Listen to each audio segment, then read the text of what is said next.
O que nos une aqui? A não ser o Cristo. A não ser o Cristo.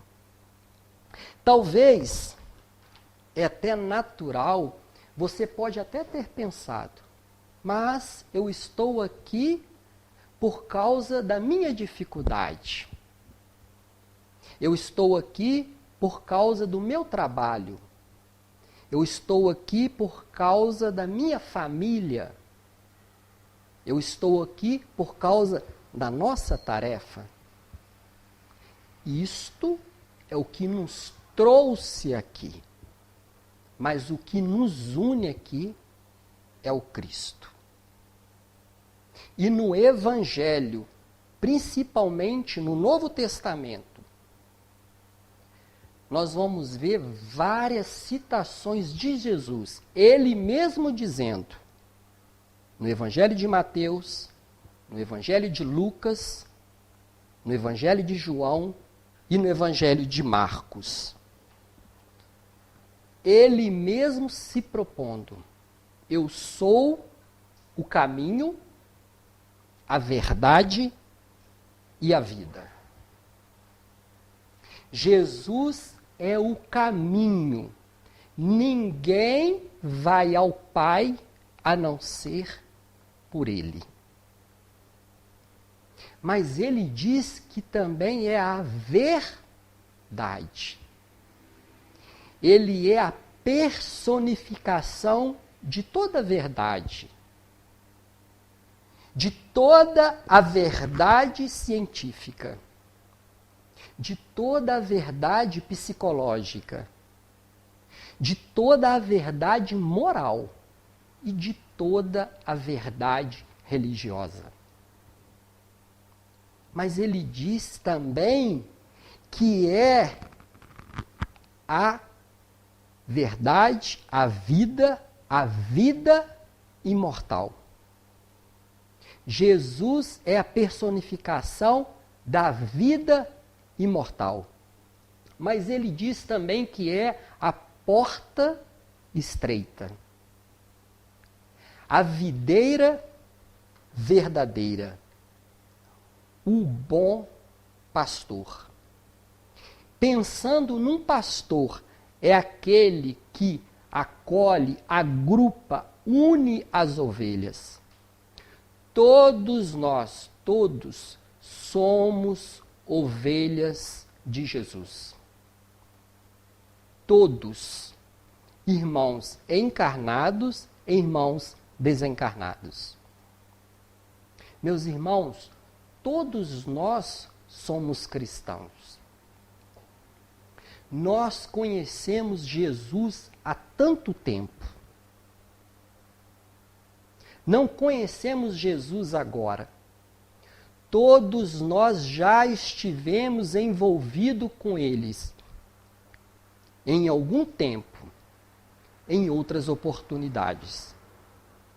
Mas agora temos uma oportunidade ainda maior de conhecê-lo através das lentes que a doutrina espírita nos oferece.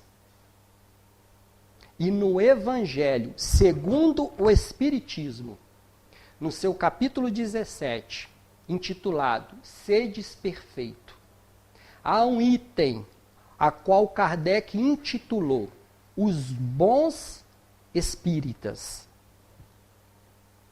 Os Bons Espíritas. Eu adoro esse título, chamando a responsabilidade para nós, espíritas, de sermos bons.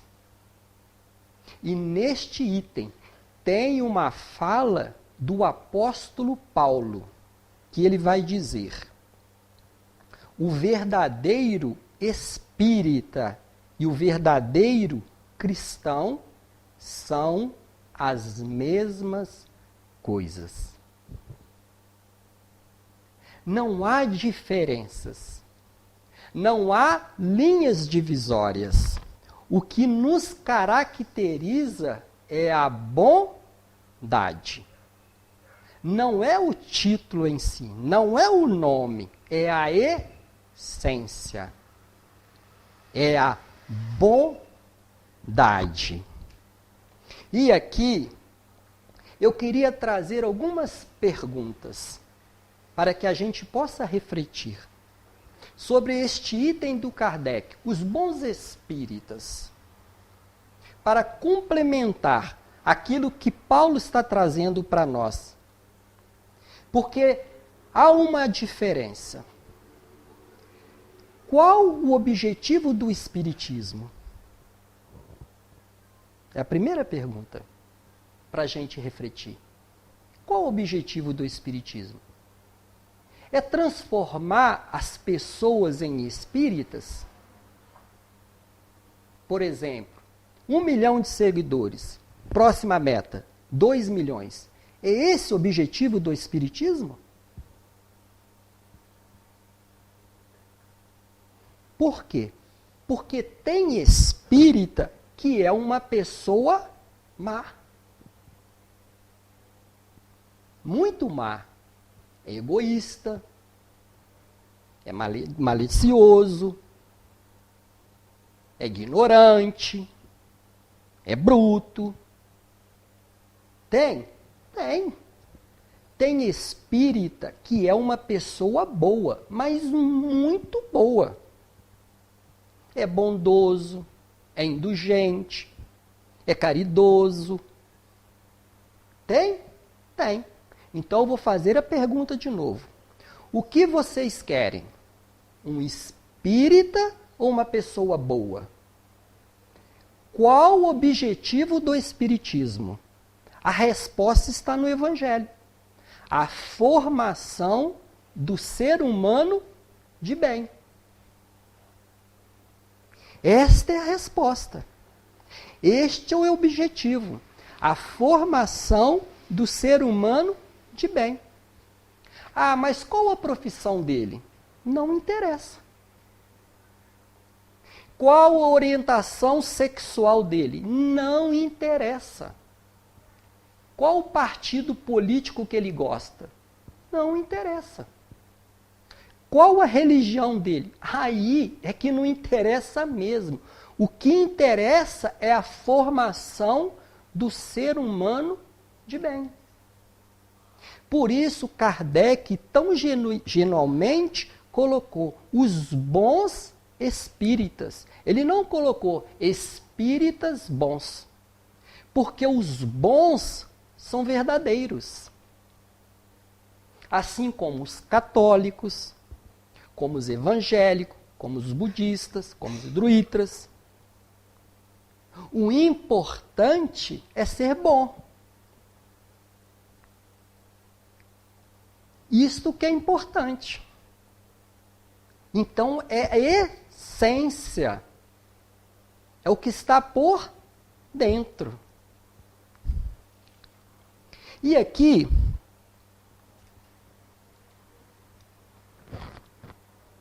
eu queria retornar lá atrás.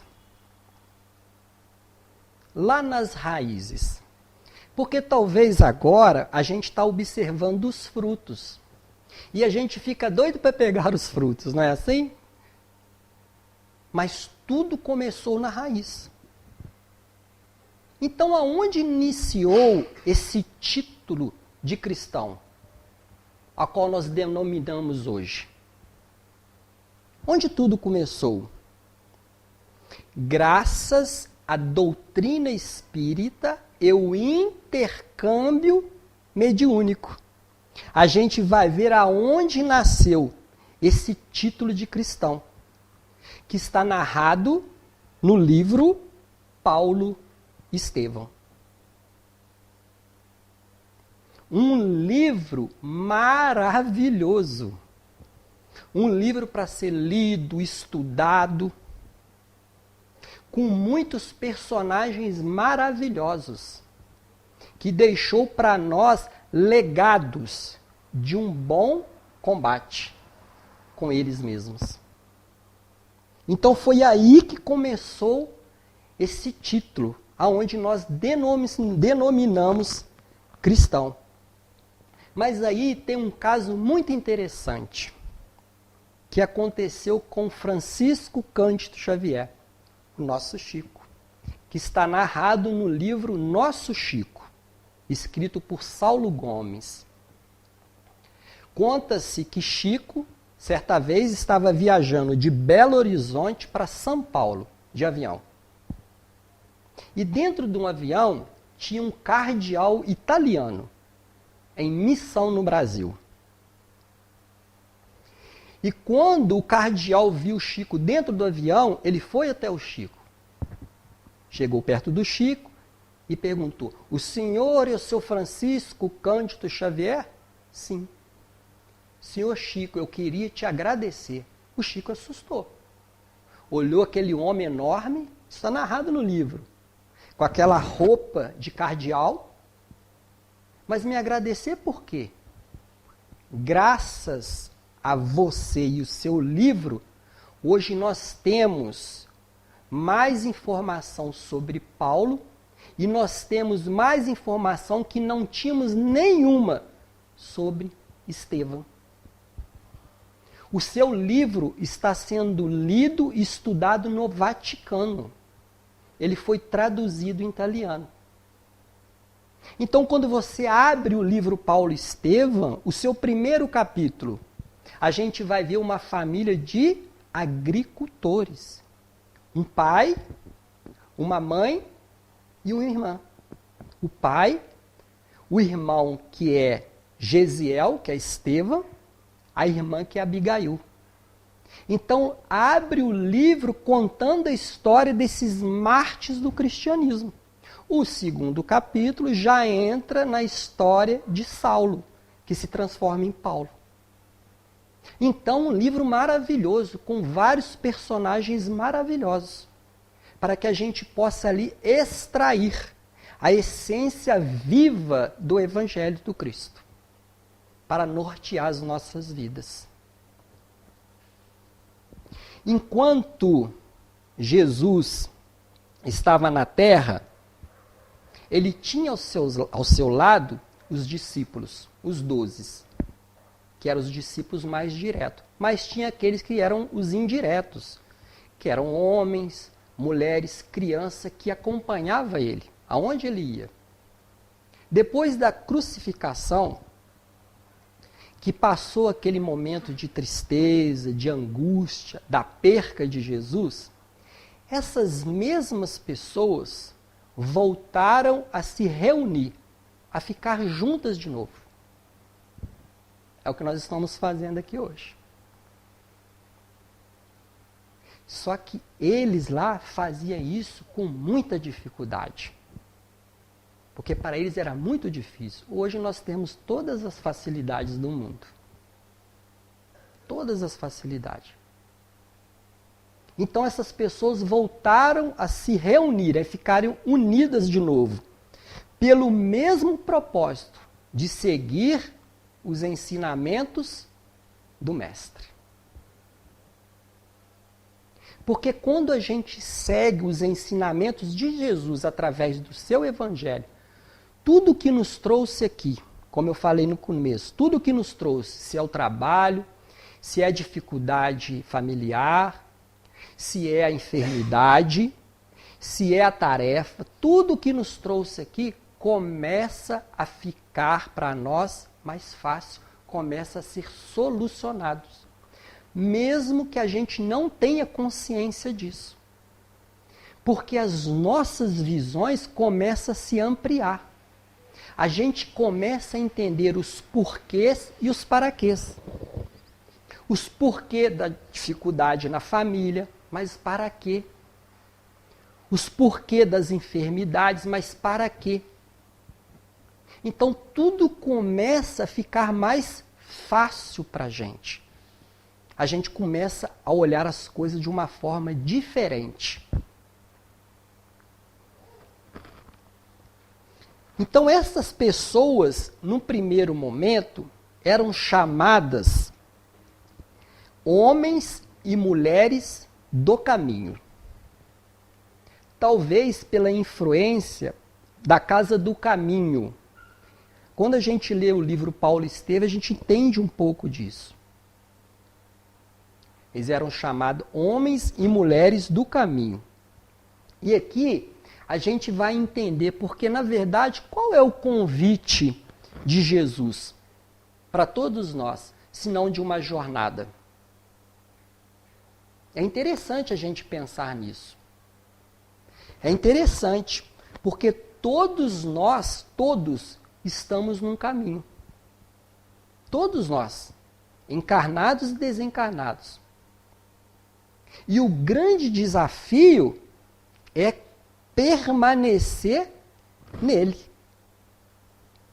Quando a gente estuda algumas passagens, alguns personagens do Evangelho, a gente vai ver isso. Aqueles que estão à beira do caminho, que somos nós, nas sucessivas reencarnações. E qual é o convite? Entrar no caminho. Mas quem é o caminho? É Jesus. O convite é aproximar de Jesus. Quando a gente aproxima de Jesus, a gente se endireita no caminho. Então todos nós somos convidados a entrar neste caminho. E aí surge essa ideia de cristão através de uma sugestão de Lucas, que está narrado no livro Paulo e Estevão. Essa proposta foi sugerida por ele. Lucas foi um médico muito, mas muito amigo de Paulo. Em determinada situação, a igreja de Antioquia, está tudo narrado no livro, gente. Se alguém tiver alguma dúvida, vocês lêem lá que está tudo lá. Em determinada situação, a igreja de Antioquia passava por algumas dificuldades. Então foi feito um convite para a igreja, que ela se denominava com esses cristãos. Foi convidado Lucas, João Marcos, Timóteo, Pedro, Tiago menor, filho de Alfeu. Não Tiago maior, filho de Zebedeu, irmão de João Evangelista. Ele já tinha sido martirizado. Foi o primeiro discípulo a ser martirizado. Tiago menor, filho de Alfeu, que seguia as linhas do judaísmo, porque ele era judeu. Então foi feito um convite para eles, para que eles ali pudessem se reunir para as diretrizes do trabalho. E no final da reunião, Lucas pede a palavra para uma sugestão. E aqui a gente vai ver que, a gente vai percebendo na leitura, que Lucas estava totalmente inspirado. Porque ele não poderia estar sozinho para ter essa sugestão que ele teve. Então ele pede a palavra para uma sugestão. E aí eu vou ler na íntegra o que está lá no livro Paulo e Estevão para a gente entender esse processo que nós denominamos hoje de cristão. Então vai dizer Lucas, ele diz: ponderam a necessidade de imprimirmos a melhor expressão de unidade a esta manifestação do Evangelho, do Cristo. Quero referir-me ao título que nos identifica na comunidade. Não vejo na palavra caminho uma designação perfeita que traduza os nossos esforços. Os discípulos do Cristo são chamados viajores, peregrinos, caminheiros. Mas há viadantes e estagiários de todos os matizes. O mal também tem o seu caminho. Não seria mais justo chamarmos cristão uns aos outros? Aí foi aí que tudo começou. E aí, ele vai justificar essa sugestão.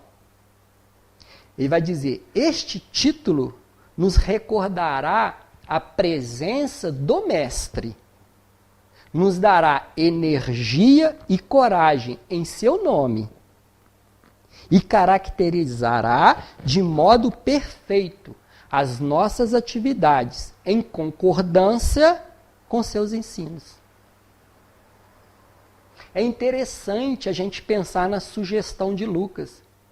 Porque quando a gente aprofunda, a gente vai ver que essa sugestão tem uma finalidade. Tem uma finalidade.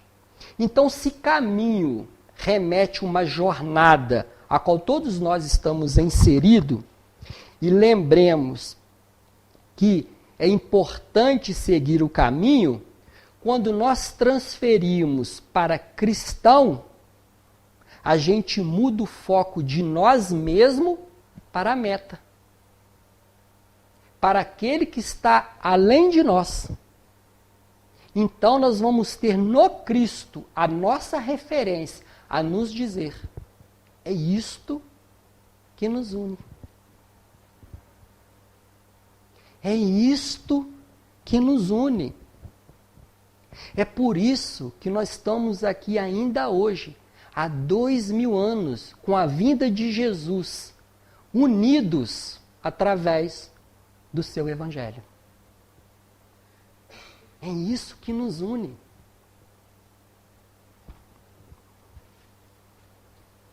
A doutrina espírita vem nos lembrar, através dos espíritos superiores, na questão 625, eles vão dizer: qual o tipo mais perfeito que Deus ofereceu ao homem para servir de guia e modelo?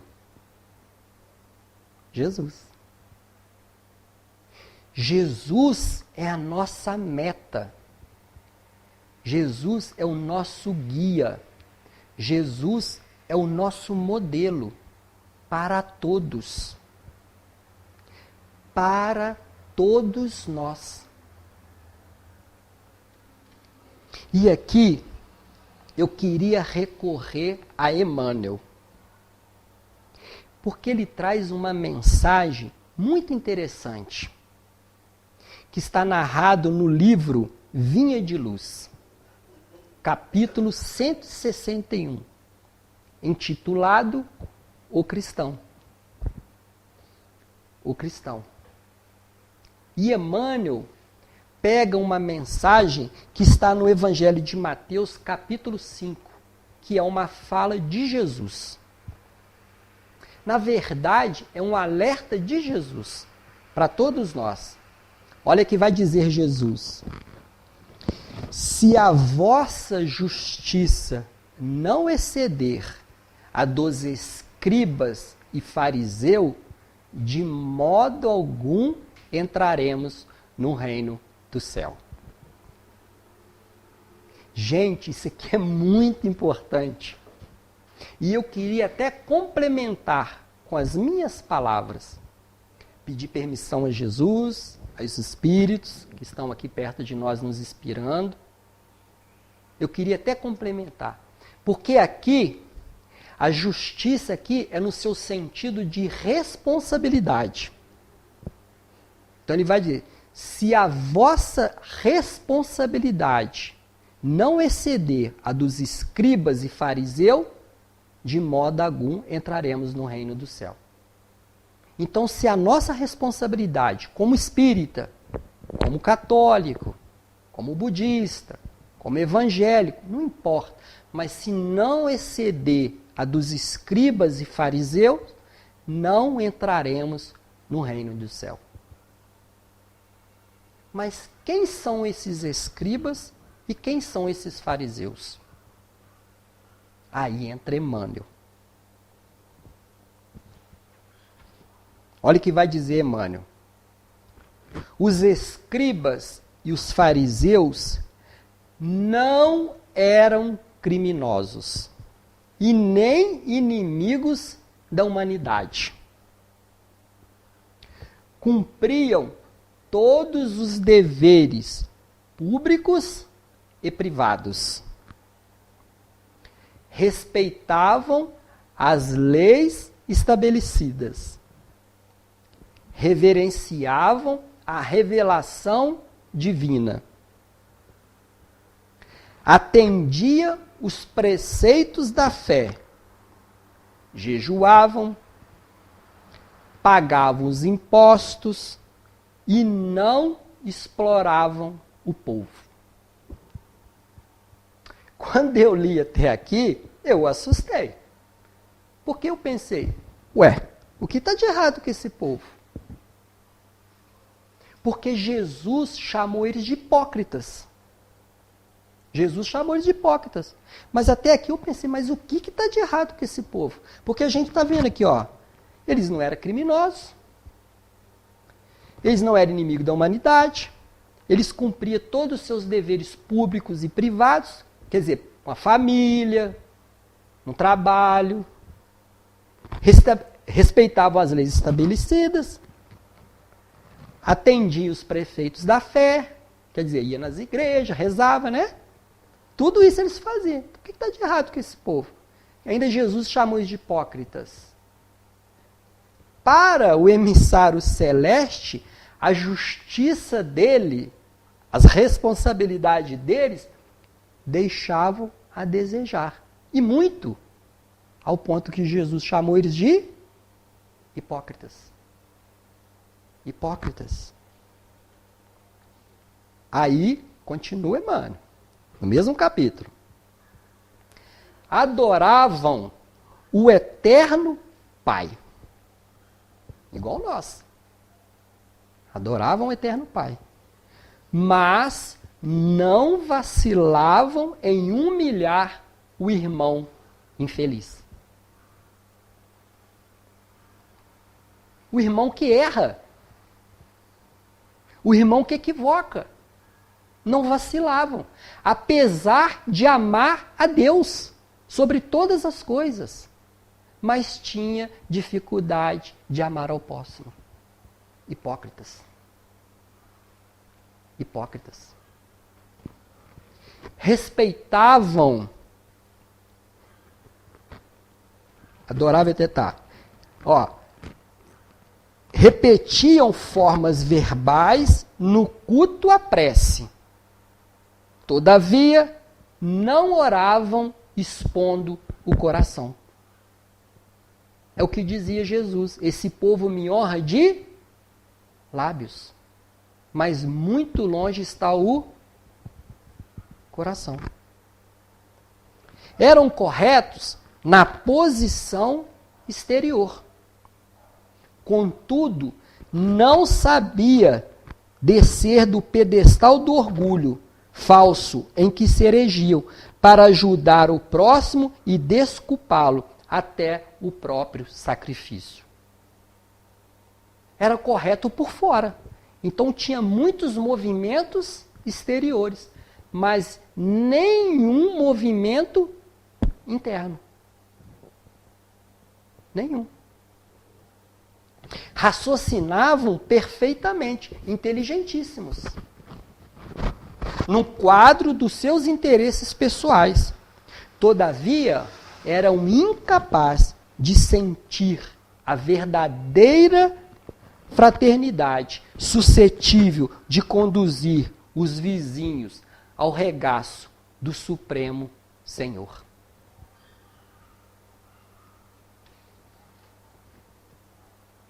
Está todo mundo bem, gente? Está todo mundo confortável? Posso continuar? Que bom, que bom.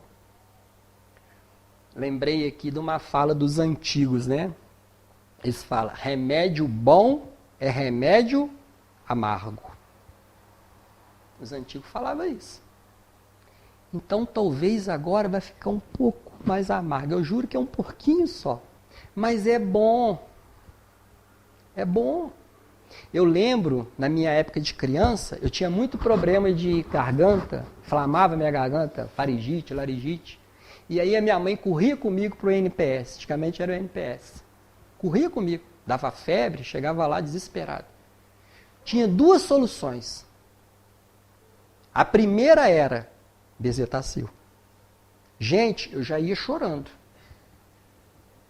A segunda, talvez não doía tanto. Mas, gente, era amargo colobiazol. Não Não sei se vocês vão lembrar aí. Clobeazol. Era 2 espirradinhas. Resolvia. No outro dia estava uma beleza. Não sei nem por que tirou isso do mercado. É interessante que o Dr. Fritz falava isso com seus pacientes, através do médium Arigó. Eu li um livro há muito tempo dele. Então o Dr. Fritz ele manipulava os remédios ali, os remédios homeopáticos, dava para os pacientes tomar na hora, os pacientes iam tomar, quase colocava para fora, de tão amargo que era. E ele, aquele sotaque alemão, ele falou assim, mas é bom, é bom. Era bom. Era bom. Tem um livro muito conhecido por todos nós, principalmente os espíritas. Um livro também que é para ser estudado, grafado, lido várias vezes. O livro se chama Voltei, do irmão Jacob. É interessante que o nome dele verdadeiro é Frederico Fincher, um grande empresário. Um homem que colocava a mão nas coisas, as coisas se multiplicavam. E um homem de bem, caridoso, espírita, há mais de 50 anos, médium, psicógrafo. Fazia parte da FEB, Federação Espírita Brasileira. Escreveu alguns livros de mensagens. E o irmão Jacob, quando desencarnou, ele teve muita dificuldade. Muita dificuldade. E o doutor Bezerra de Menezes veio buscar ele pessoalmente. Está lá no livro. E o doutor Bezerra de Menezes teve que fazer praticamente uma cirurgia para tirar ele do corpo. Tamanho a emancipação fluídica que ele estava envolvido. Do corpo, da família, das coisas materiais. Então o doutor Bezerra teve que praticamente puxar ele. Mas o que nos interessa aqui é o 2º capítulo. Eu narrei aqui mais ou menos o 1º capítulo, mas o que nos interessa aqui hoje é o 2º capítulo. Porque ele traz uma frase para nós, espíritas, muito importante. Mas como a gente sabe que o verdadeiro espírita e o verdadeiro cristão são as mesmas coisas, eu quis trazer para todo mundo. Então o irmão Jacob vai dizer, engana-se os espíritas pela caridade que fazem na terra. Eu li isso umas 20 vezes. Pedi ajuda, pedi reforço, coloquei do lado. 3 dias depois eu fui lá revisar, pedi ajuda dos espíritos para que eles pudessem me auxiliar. Engana-se os espíritas pela caridade que fazem na terra. Tem muita gente que está fazendo caridade como moeda de troca, para deixar um lugar reservado na colônia Nosso Lar, na colônia Esperança, um lugarzinho no céu. Gente, todo o trabalho do bem, isso é importante falar, todo o trabalho do bem tem o seu mérito, sem dúvida nenhuma. Tanto é que Kardec colocou como estandarte do Espiritismo, fora da caridade não há salvação. Então por que o irmão Jacob trouxe essa frase para nós? Porque entre a caridade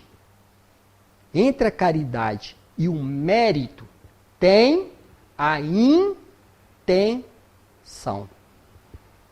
Deus vê a intenção. A intenção é que nos liga ao mérito. Ao mérito. E aqui, eu não queria ser ingênuo e nem trazer com as minhas palavras. Mas eu vou trazer aqui para vocês uma história verdadeira e uma mensagem. Que na verdade é uma carta que foi enviada a comunidade de Corintos, pelo apóstolo Paulo. Mas antes eu queria trazer aqui uma história contada por Chico Xavier. Quando Chico Xavier saiu de Pedro Leopoldo, do Centro Espírita Luiz Gonzaga, ele estava aproximadamente com 40 anos. Ele se transferiu para Uberaba. Quando ele chega em Uberaba, ele começa a fazer as suas atividades no Centro Espírita Comunhão Espírita Cristã, junto com Valdo Vieira. Então as suas atividades foi naquele centro. E depois eles se rompem, Valdo Vieira e ele, cada um vai seguir um caminho, e ele funda lá em Uberaba o Centro Espírita da Prece, que tem até hoje lá, que ele finalizou a sua jornada aqui na Terra nesse centro. Mas antes ele trabalhou nesse Centro Espírita Comunhão Espírita Cristã. E todas as quartas-feiras eles davam uma sopa para a comunidade, para as pessoas carentes. Toda quarta-feira. E naquela época, gente, era muito frio. O frio era aqueles frios de lascar. Então, tinha um homem, um senhor que trabalhava lá na sopa, amigo do Chico, que ajudava, que ele era um trator. Ele chegava primeiro que todo mundo, já colocava água para ferver, descascava batata, descascava cebola. Quando chegava as pessoas para ajudar, a metade do serviço já tinha sido feito. Aquela fila já estava tudo lá, todo mundo esperando. No primeiro momento, olhando, é a caridade. A caridade ia e vinha. Só que este homem já estava fazendo aquilo ali há um bom tempo. Ele não parava para uma prece. Olha isso. Ele não lia um livro de mensagem. Ele era um trator. Só que quando ele começava a dar a sopa, depois que ele dava 10, 15 pratos de sopa às pessoas que estavam na fila, a vontade dele por dentro era jogar sopa nas pessoas. Isso é sério, gente. Num primeiro momento, fazendo uma análise exterior, é a caridade. A caridade. Mas a intenção dele, o que ia por dentro dele, condiz com a caridade? Vai ter mérito? Eu não vou responder. Aí, eu trouxe para vocês uma mensagem que está no livro, que está na carta do apóstolo Paulo, que está lá no capítulo 13, versículo 1. É uma carta que é enviada à comunidade de Corinto, que vai explicar perfeitamente o que o irmão Jacob está falando conosco. Apesar desse primeiro caso que eu dei como exemplo, essa vai finalizar, para a gente entender a benemerência da caridade e do mérito. Então essa carta, ela é a excelência da caridade, né? Aí ela começa falando assim: ainda que eu falasse a língua dos homens e dos anjos e não tiver caridade, seria como metal que soa e como sino que tine. Ainda que eu tivesse o dom da profecia e conhecesse todos os mistérios da ciência, e ainda que eu tivesse toda a fé, de maneira de transportar os montes, e não tiver caridade, nada seria. E ainda que eu distribuísse todos os meus bens, todas as minhas fortunas, para o sustento do pobre, e ainda que eu desse o meu corpo para ser queimado, e não tivesse caridade, nada disso me aproveitaria. Olha o que Paulo está dizendo para nós. Mesmo aqueles que deram corpo, a fortuna, se eles não tiveram uma intenção nobre, pura, não foi um martírio que glorifica. Não foi. Agora, aqueles que deram corpo, a fortuna, por uma causa nobre, com intenções puras, foi um martírio que glorificou. E aí, gente, a gente vai ver vários desses exemplos no livro Paulo e Estevão. Desses mártires que glorificaram. Porque as intenções deles eram nobres. Não era igual os escribas e os fariseus, que Jesus chamou eles de hipócritas. Hipócritas.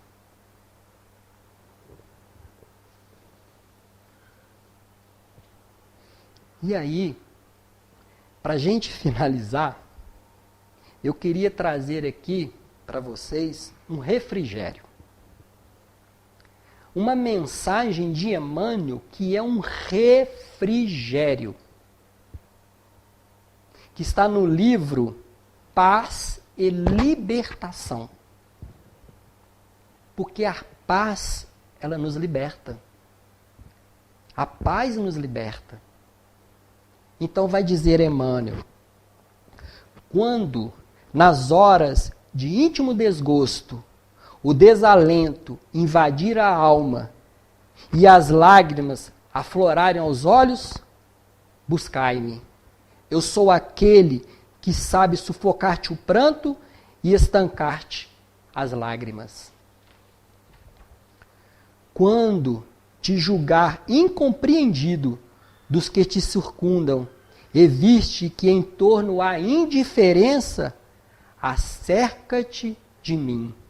Eu sou a luz sob os cujos raios te aclararão a pureza das tuas intenções e a nobreza dos teus sentimentos.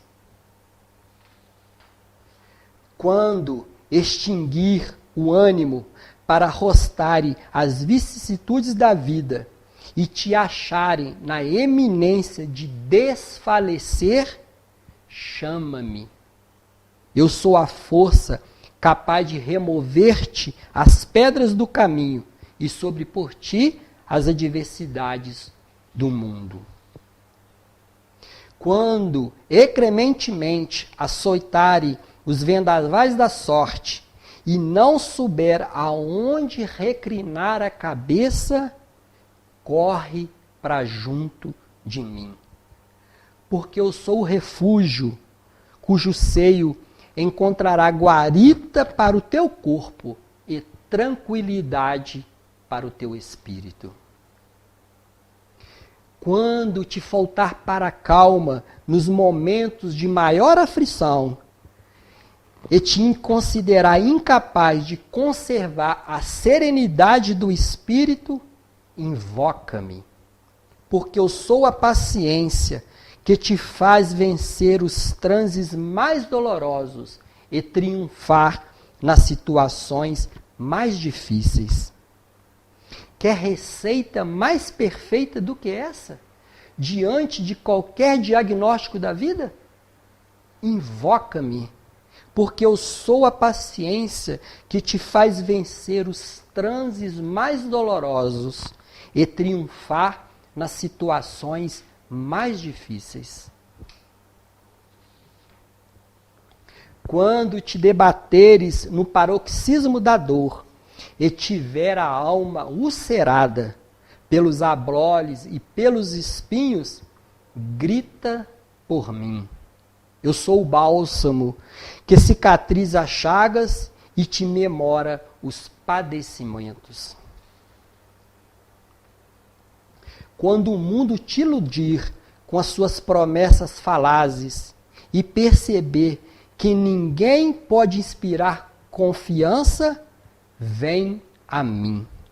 Eu sou a sinceridade que sabe corresponder à franqueza das tuas atitudes e à excessitude de teus ideais.